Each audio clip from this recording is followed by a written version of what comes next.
final speaker is Mark Strand. All right, good afternoon, everyone. Thank you for coming. I feel like Praveen's talk last night, Jennifer's talk on beta cells, and Perry's talk on disgruntled normal cells gone rogue is like the other side of a bookshelf. That's like one bookend, and what I'm going to talk about is sort of the other side, which is the population level, on a related concept of diversity and unity. So, in this presentation, I'm going to make the case, three basic arguments. First is that the trend toward excessive individualism is increasing in many aspects of society, that the principle of collectivism is necessary for sustainability of ecosystems defined by both biology, sociology, and theology, and that healthy individuals in sick populations are a result of an excessively individualistic approach to our shared life together as human beings. Individualism is a social and political philosophy that emphasizes individual freedom where the individual is of supreme importance. We saw this in Adam Smith's Wealth of Nations, his concept of the invisible hand, pursue your own self-interest to grow your economy. Alexis de Tocqueville's Democracy in America identified individualism as like what it means to be American. No offense to our Canadians, North American, let's say. Biblical teaching that each individual is created in God's image focuses on the fact that we're created by God in our mother's womb with individual value and volition. And it holds that the interests of normal adults are best served by allowing him or her maximum freedom and responsibility for choosing their objectives and their means for obtaining it. What's not to like about all of that? Individualism's been a part of human rights and civil rights movements. It empowers individuals to go against the grain of tyranny and harmful things. It's resulted in tremendous innovation in all levels of society, and many societies are moving from a more collective to a more individualistic approach. So what's not to like about this? Well, my question would be, is individualism a hard and fast rule of human existence? And how is individualism applied and understood in biology, sociology, and theology? So first, collectivism and sustainable ecosystems. So the biological argument. I thought Praveen's talk last night about our wonderful dance with bacteria and virus as a collaboration for human health and flourishing was fascinating, and it's part of what I'm implying here. So we have cells which come together to form tissues, which have to work together to make organs, which have to work together to make a functioning organism or individual, which then comes together as groups to form a species. Species then exist and interact with predators and in a relationship of predator and prey that's a necessary relationship even for the health of the prey species. And all of that results in ecosystems. What happens when species go extinct? Well, an example would be wolf depredation has resulted in overabundance of elk populations in Colorado, which has resulted in poplar tree deforestation. If you introduce wolves, you not only reduce the number of elk, but you keep the elk on the move so they don't camp out in a valley and completely defoliate an entire valley of all the poplar trees. So at many levels, we have to work together for everyone's well-being. In the non-human world, that is, even when you aren't using human intellectual capacity, even animals in the natural world require collective thinking and collaboration, whether they know it or not. And by analogy, humans exist as individuals, but we require families, communities, governments, etc. Individualism is frequently defended as essential in a free society, in contradistinction to societies with collectivist values. In human societies, I would argue collaboration is necessary for flourishing. Now, you might consider the use of individualism as a political philosophy and my biological argument to be sort of a conflation of big ideas, and it might be. But my point is that the collective, the common good, the social contract, that collaboration, a purpose that transcends any individual person or organ or species is essential and currently is being threatened in many levels. Another example on the biological level would be biological cooperation. Survival of the fittest would be an example where it's often been misunderstood to mean competition between individual organisms. That is, it's dog eat dog. But fittedness to each other is also an important part of evolution. The 1930s, Ashley Montagu considered excessive focus on competition, individual competition, as the Darwinian fallacy, no less. And Haldane of the Haldane hypothesis that chemists are familiar with, insofar as it makes for the survival of one's descendants and near relations, altruistic behavior is a kind of Darwinian fitness and may be expected to spread as a result of natural selection. So altruism is necessary in biological systems. How do we explain empathy and altruism from an evolutionary perspective? Does it not require each individual organism to selfishly perpetuate themselves? This thinking is based on the presupposition of individualism. In fact, in evolution, it isn't each organism for itself, rather it's each gene pool for itself. And this requires cooperation. Individualism is an insufficient meta-narrative biologically. It isn't each individual trying to optimize their own fecundity in one lifetime. Rather, it's the population, the species, whose advantage is being accomplished in evolution, not the individual organism. Secondly, sociologically, individualism also comes up short sociologically. And one example would be social solidarity on a racial basis. Heather McGee, a race and racism scholar, has talked about a functioning society relies on a web of mutuality. And the book that this came from is a book called The Sum of Us, What Racism Costs Everyone, and How Everyone Can Prosper Together. So her argument is racism harms the perpetrator as much as it does the victims. A functioning society rests on a web of mutuality, a willingness among all involved to share enough with one another to accomplish what no one person can do alone. She says the zero-sum idea that white people are now suffering due to gains among people of color has taken on the features of a myth. It lies, but it says so much. And to use Charles Taylor, who's many of us evangelicals are a fan of Charles Taylor, we need a new social imaginary regarding what our shared public life together would look like. Think for a moment, if Christians were to approach church with the attitude of what's in it for me, what would that church look like? And have you observed a situation where a majority of people put me in the center, their own prerogatives, judgments, and desires, and what does that look like? With that, I'd like you to just think about it for a minute. What does excessive individualism look like in a family, in a neighborhood, a church, your workplace, a scientific association, the ASA, your country, our world? So that's my sociological argument. And I know I'm going fast, but want to get to some discussion as well. My third argument would be theological. 1 Corinthians 12. I would argue that individualism does not work theologically either. 1 Corinthians 12, just as the body, though one, has many parts, but all its many parts form one body, so it is with Christ.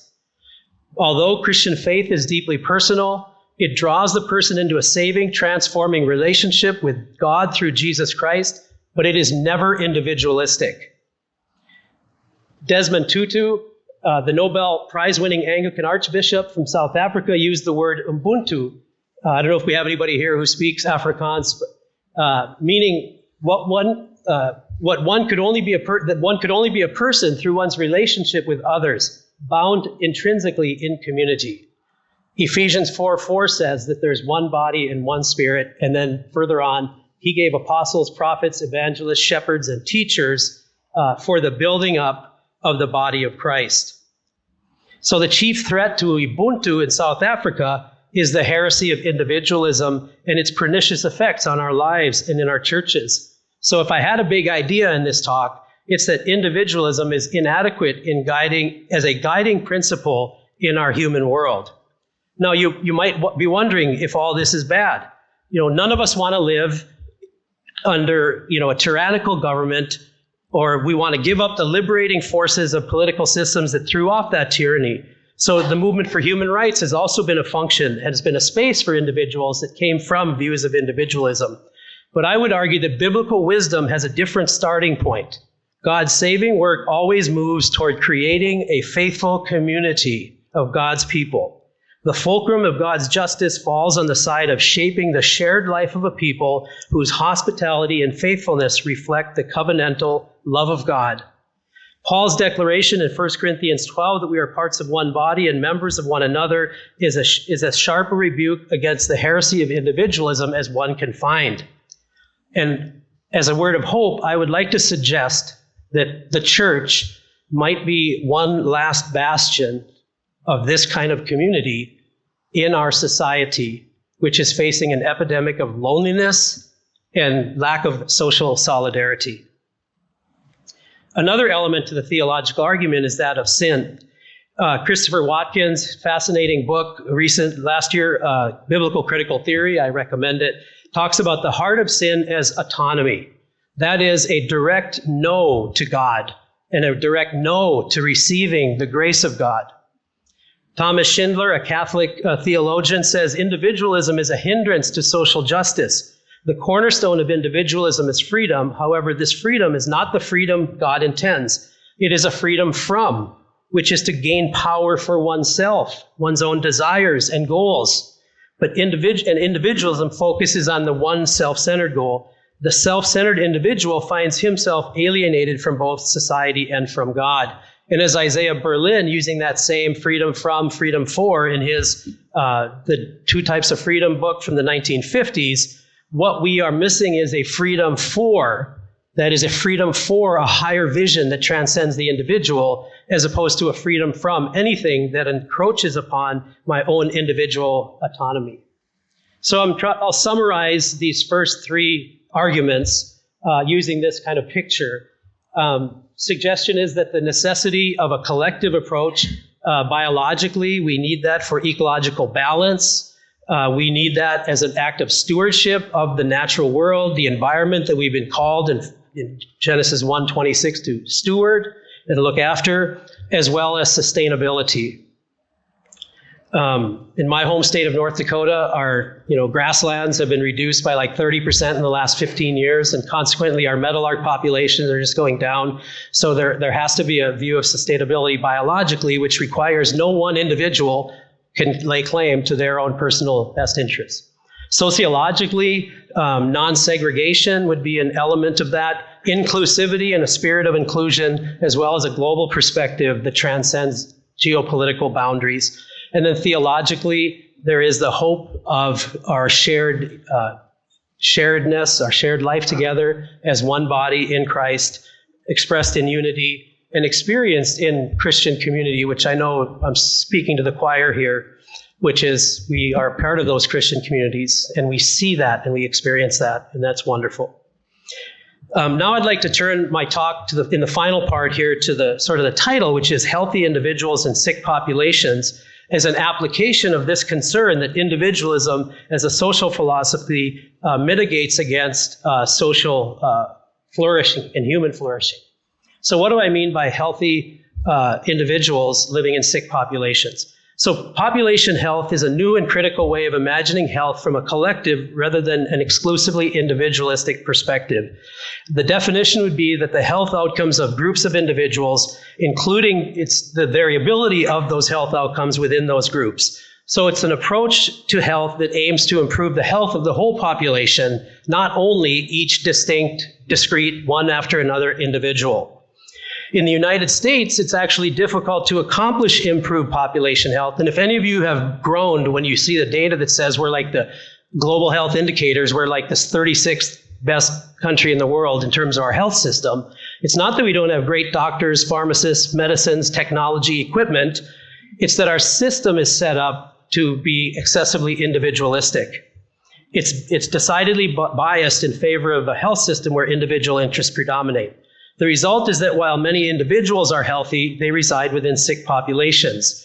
Furthermore, the system as it exists is unable to create healthy populations. So it's my hypothesis that this is a result of excessive individualism and that this is an obstacle to creating healthy populations. And here's a way of thinking about that. This is circling a healthy individual out at the Rib Fest. A healthy individual, but in a sick population. Now, what do I mean by sick populations? Many of those individuals are living a decent life. They have no debilitating chronic diseases. They might have some degree of social connectedness and living the life they want. They have stable employment, health insurance, and adequate housing. So many of these individuals are healthy. But with so many healthy individuals, how could there be a sick population?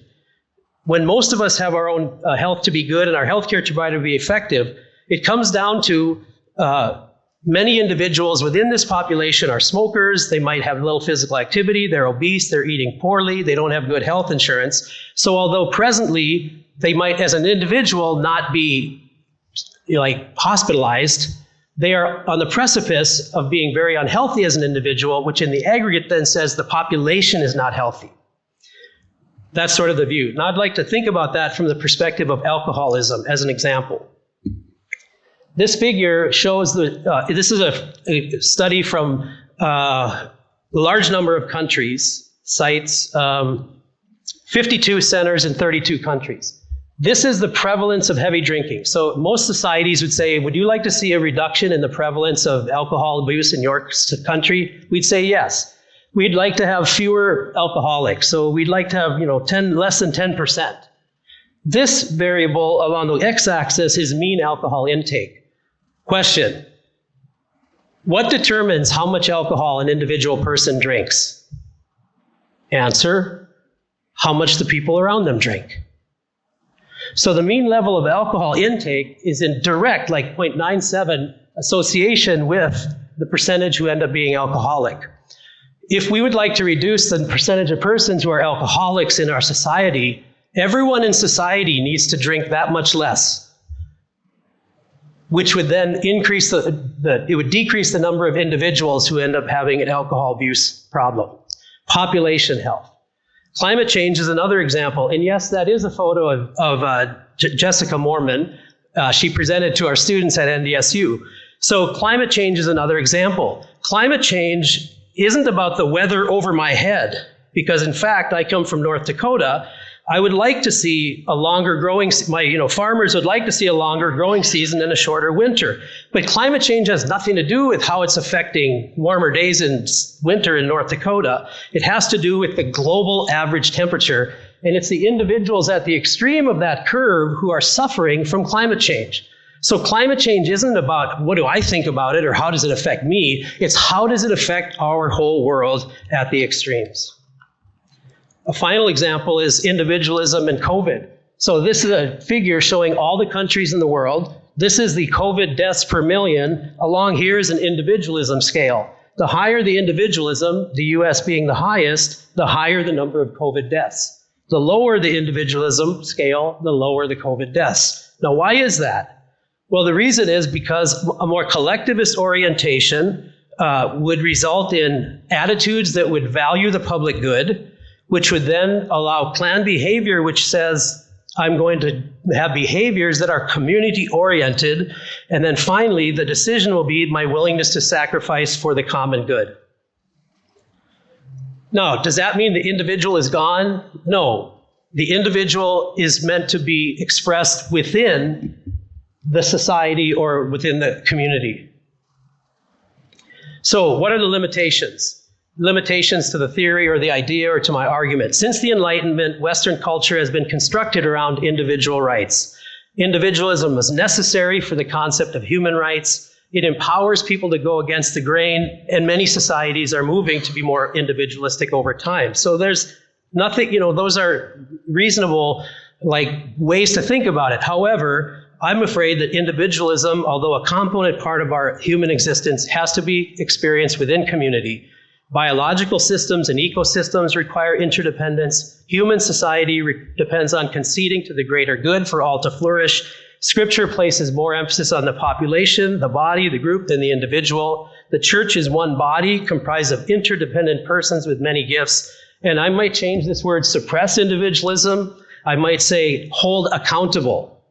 Hold accountable individualism and selfishness to serve the greater good.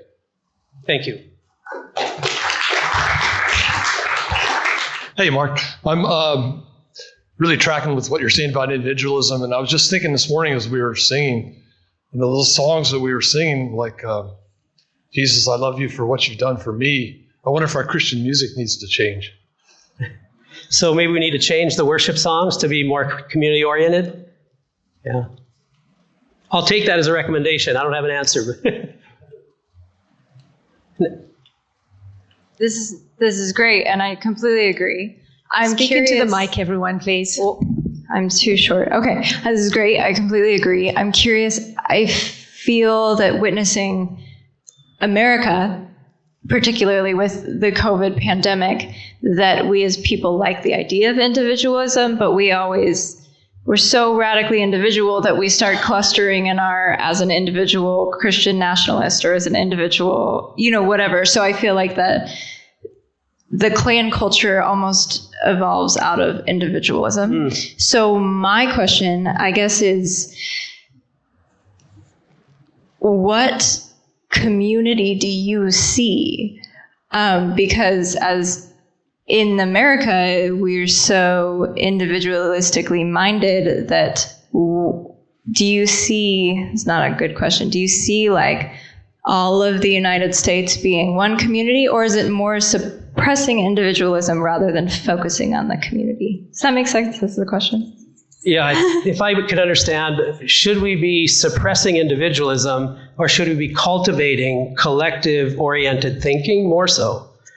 Yeah. And then at what level would the community exist? So are we one country, so our community, probably it's multi-tiered, this thing has layers. So as a country, could we have one shared vision of what it means to be American? And then, as you go down, you could have differing levels. Certainly, there's never just one collective. And that might be the biggest critique of like an extreme communist country, for example. It's absolutism, individualism is exterminated, and it's one national community, so-called.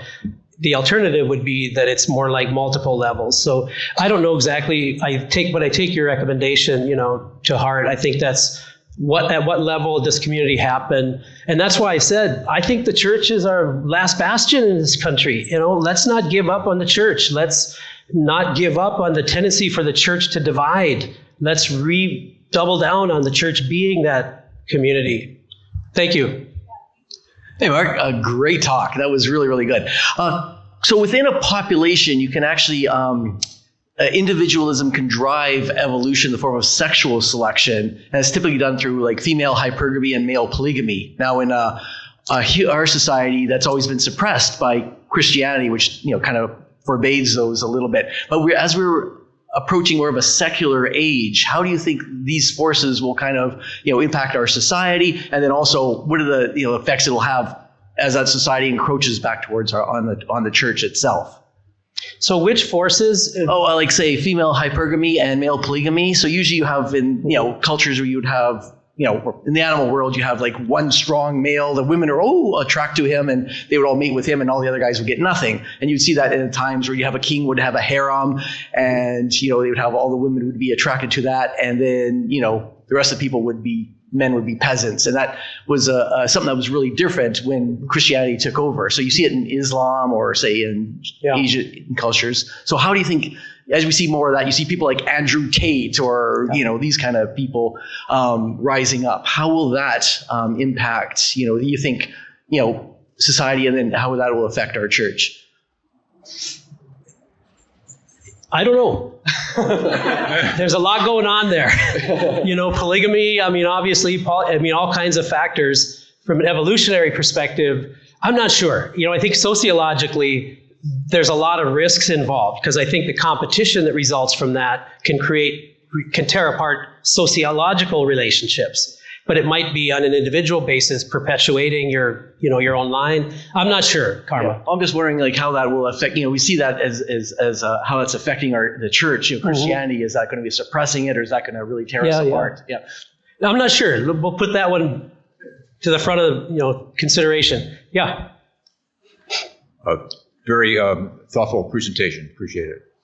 You seem to be proposing a new population health paradigm.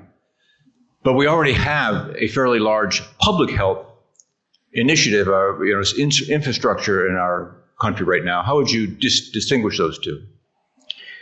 Public health is a government agency to accomplish 10 essential public health services.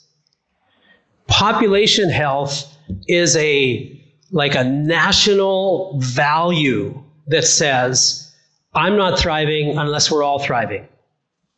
And if big segments of our population in my state of North Dakota, American Indian communities, have a 10-year lower life expectancy, I cannot thrive living in a state where American Indians are dying 10 years earlier. So the public health answer is then the public health system needs to be delivering programs with a population health vision in mind.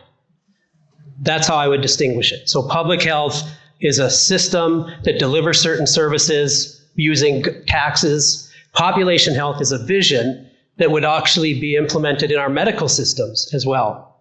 So if you want to talk more about that, I can talk after, but that's the best I can do to distinguish the two. So Mark, you made a statement in response to another question about the tendency of the church to be divisive within the church. And Can you step up? There's mics, you got to be pretty close. Okay. Thank you. You mentioned in response to a previous question, the tendency for within the church is we become divided.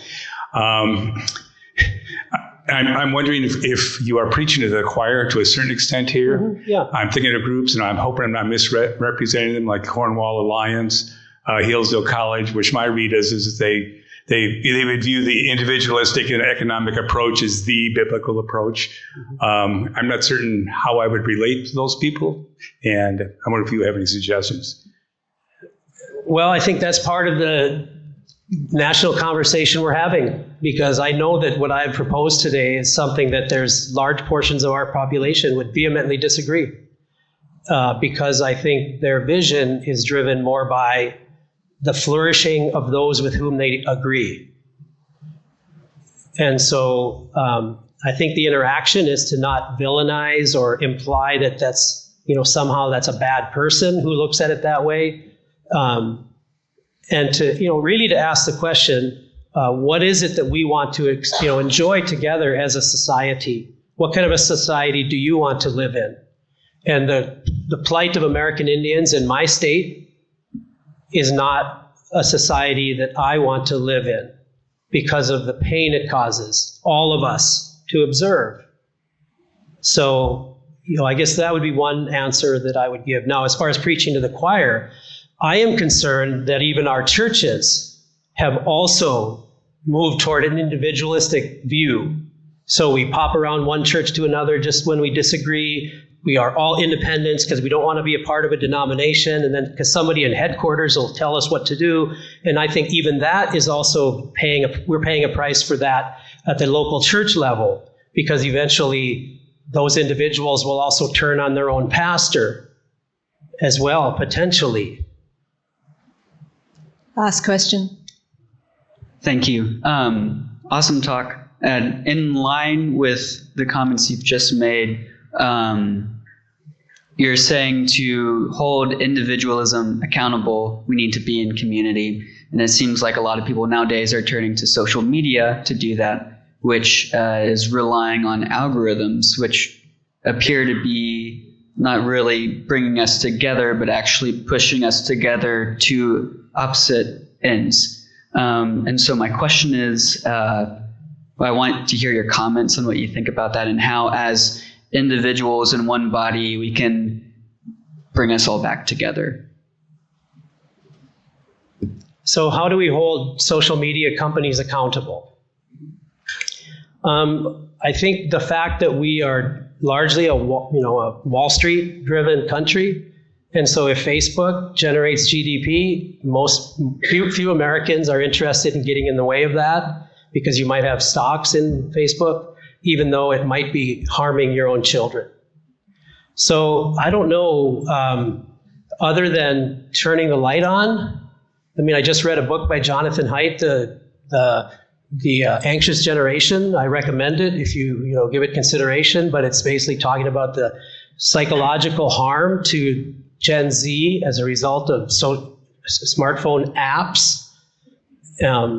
So I'm not exactly sure, other than we need a new vision. It's a vision of freedom for, and it's the freedom for a flourishing society that thinks more about the greater good than the self.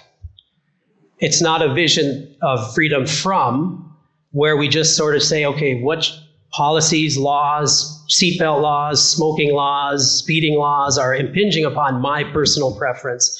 And it's casting a vision for a flourishing society where we all do better, we all do well. I really appreciate everyone's participating in this talk. I welcome your interaction, your thoughts. My desire is to see the ASA continue to hold strongly to our sense as a community, as an association, as a big tent. We disagree vehemently, and then we hug each other and go have dinner together. Could we model that for a society and a world? And so I know I'm preaching to the choir, but I hope I've given a few thoughts that can put it into theoretical perspective in a helpful way. So thank you. Thank you very much.